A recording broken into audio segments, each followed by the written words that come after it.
Hello guys, स्वागत है आप सब लोगों का मेरे YouTube channel economics hub Uttarakhand open university.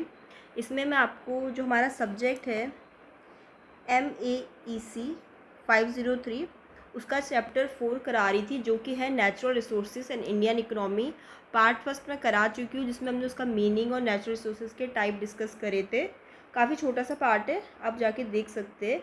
इसमें हम देखेंगे कि जो नेचुरल रिसोर्सेज है वो क्यों इम्पॉर्टेंट होते हैं। ठीक है, तो देखो नेचुरल रिसोर्सेज जो होते हैं किसी भी कंट्री के लिए बहुत ही ज़्यादा इंपॉर्टेंट होते हैं भाई। वहाँ के लोगों के सर्वाइवल के लिए, इकोनॉमिक डेवलपमेंट के लिए, ग्रोथ के लिए, इन्वायरमेंटल सस्टेनेबिलिटी के लिए। ठीक है, तो नेचुरल रिसोर्सेज बहुत ज़रूरी होते हैं। तो एक एक करके हम जान लेते हैं कि किस लिए ज़रूरी होते हैं। फर्स्ट है आपका इकोनॉमिक डेवलपमेंट, आर्थिक विकास के लिए।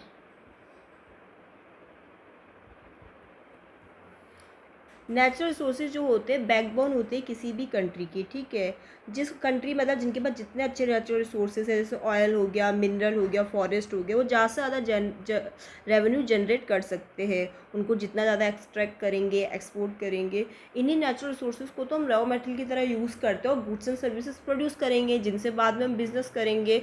जितने अच्छे हमारे पास नेचुरल रिसोर्सेज होंगे, ठीक है, उतना अच्छा हम ग्रो कर सकते हैं। तो इकोनॉमिक डेवलपमेंट के लिए बहुत ज़रूरी होते हैं नेचुरल रिसोर्सेज। सेकंड आपका है इंडस्ट्रियल प्रोडक्शन के लिए। जैसे हमारे जो रिसोर्सेज है, हमारे पास मिनरल्स है, हमारे पास मेटल्स हो गए, फ्यूल्स हो गए, फॉसिल फ्यूल्स। ठीक है, इन रिसोर्सेज को हम रॉ मटेरियल की तरह यूज़ करते हैं इंडस्ट्री में, मैन्युफैक्चरिंग की इंडस्ट्री में, कंस्ट्रक्शन की इंडस्ट्री में, एनर्जी प्रोडक्शन के लिए। तो इंडस्ट्रियल प्रोडक्शन में भी नेचुरल रिसोर्सेज बहुत ही इंपॉर्टेंट रोल प्ले करते हैं। थर्ड पॉइंट आपका है एनर्जी जनरेशन। एनर्जी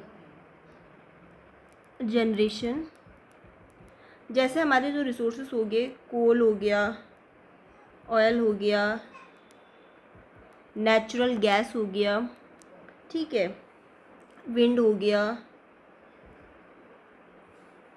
ये आपका इलेक्ट्रिसिटी प्रोड्यूस करने में बहुत इंपॉर्टेंट रोल प्ले करता है और पावरिंग इंडस्ट्रीज और हाउस होल्ड को मदद करता है। फोर्थ आपका आ जाता है agriculture and food supply. Agriculture and food supply,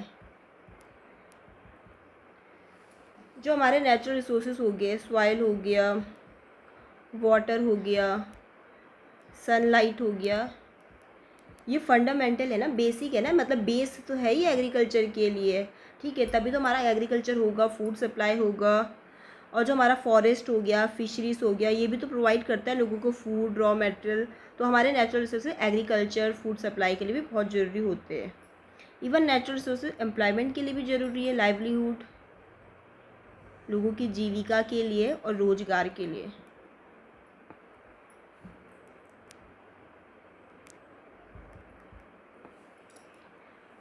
बहुत सारे लोग आपके एग्रीकल्चर सेक्टर में काम कर रहे हैं, तो उनको लाइवलीहुड प्रोवाइड कर रहा है। ठीक है, एग्रीकल्चर से, माइनिंग से, फिशिंग से।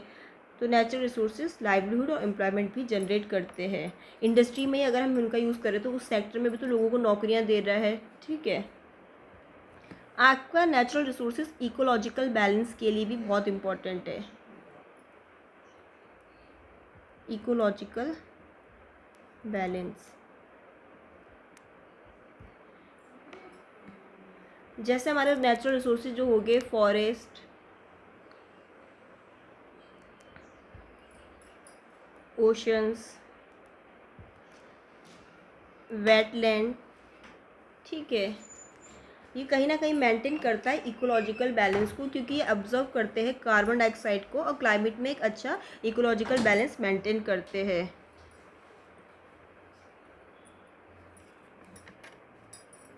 जो हमारे नेचुरल रिसोर्सेज है वो ह्यूमन सर्वाइवल के लिए भी ज़रूरी है।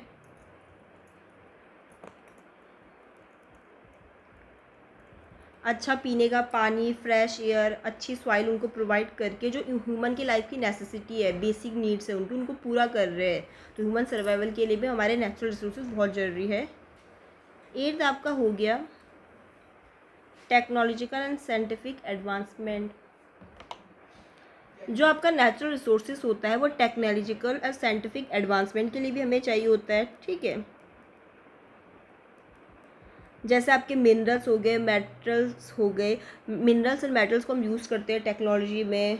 हमें चाहिए स्मार्टफोन से लेकर एडवांस मशीनरी प्रमोट करने इनोवेशंस वगैरह को, तो उसमें भी तो हमें रिसोर्सेज चाहिए। जो हमारे कुछ अगर रियर मिनरल्स है, मेटल्स है, वो एसेंशियल है ना मैन्युफैक्चर करने के लिए इलेक्ट्रॉनिक डिवाइसेस का, मेडिकल इक्विपमेंट, एडवांस टेक्नोलॉजी का। तो जो हमारे रिसोर्सेज होते हैं वो टेक्नोलॉजिकल और साइंटिफिक एडवांसमेंट में भी हेल्प करते हैं।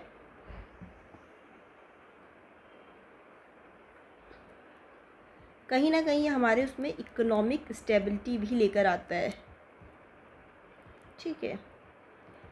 देखो कंट्री जिनके पास अच्छे खासे नेचुरल रिसोर्सेज है वो कहीं ना कहीं इकोनॉमिक इंडिपेंडेंस और स्टेबिलिटी को अचीव कर सकते हैं।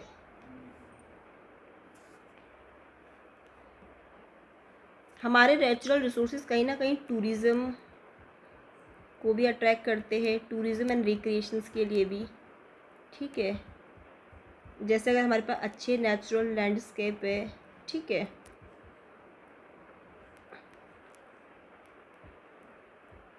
वाइल्ड लाइफ हो गया, वाटर बॉडीज़ हो गया, ठीक है,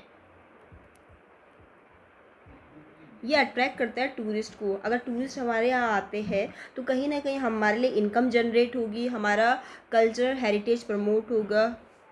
तो यहाँ हमने पढ़े कि नेचुरल रिसोर्सेज जो है वो कैसे हमारे लिए इम्पोर्टेंट है, ठीक है।